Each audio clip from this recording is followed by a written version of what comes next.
Imagine un État qui décide de mettre sous écoute les dirigeants et les habitants d'un autre pays, à travers différents groupes de hackers sponsorisés par le gouvernement, et tout cela en utilisant simplement les infrastructures de télécommunications déjà existantes, comme les antennes 3G et 4G par exemple, avec pour seul objectif de récupérer un maximum de data. Et non, ce n'est pas le scénario du prochain James Bond, mais bel et bien une attaque qui a lieu depuis plusieurs semaines, et on en parle aujourd'hui dans le récap des plus grosses actualités cyber de cette semaine.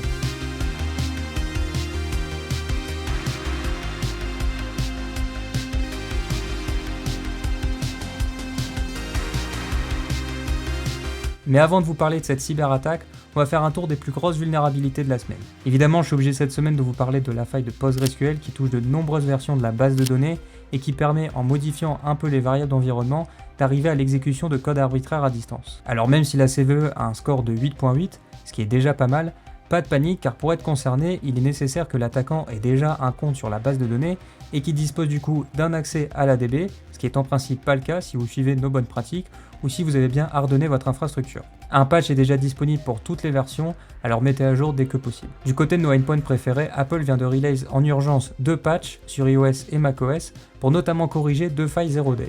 La première vulnérabilité permet à un attaquant d'exécuter du code, alors que la seconde permet de conduire une attaque XSS. Par contre, cette fois-ci, ne tardez pas à patcher, car ces 2 failles sont déjà activement exploitées, alors mettez à jour dès que possible.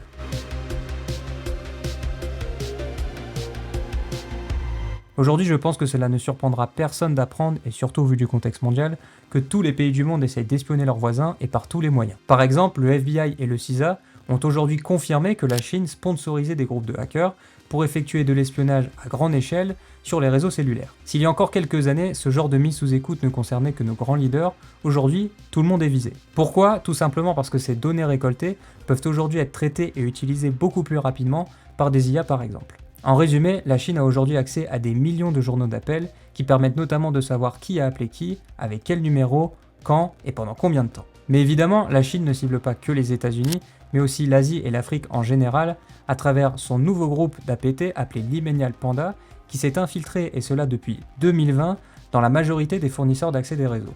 Leur objectif étant de récupérer de nouveau un maximum d'informations, en tirant notamment profit du faible niveau de maturité de ces providers, en s'infiltrant dans leur équipement et en exfiltrant de la donnée client.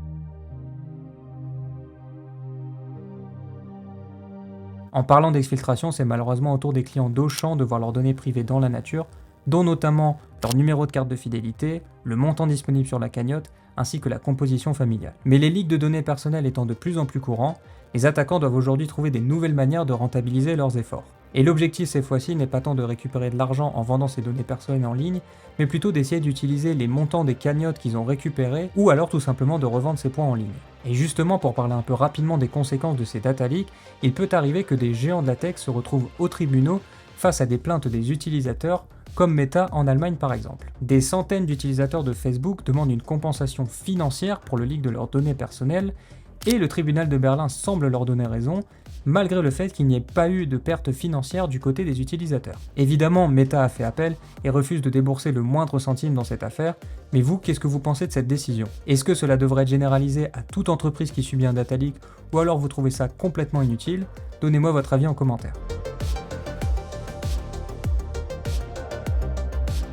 Allez, on finit comme chaque semaine avec une actualité hors de la cyber, et aujourd'hui j'aimerais vous parler de Pokémon Go, le jeu que tout le monde a oublié. L'éditeur du jeu a en effet annoncé se lancer dans la création d'un large géospatial modèle, c'est-à-dire une IA qui va tenter de modéliser et prédire le monde et son environnement dans une carte.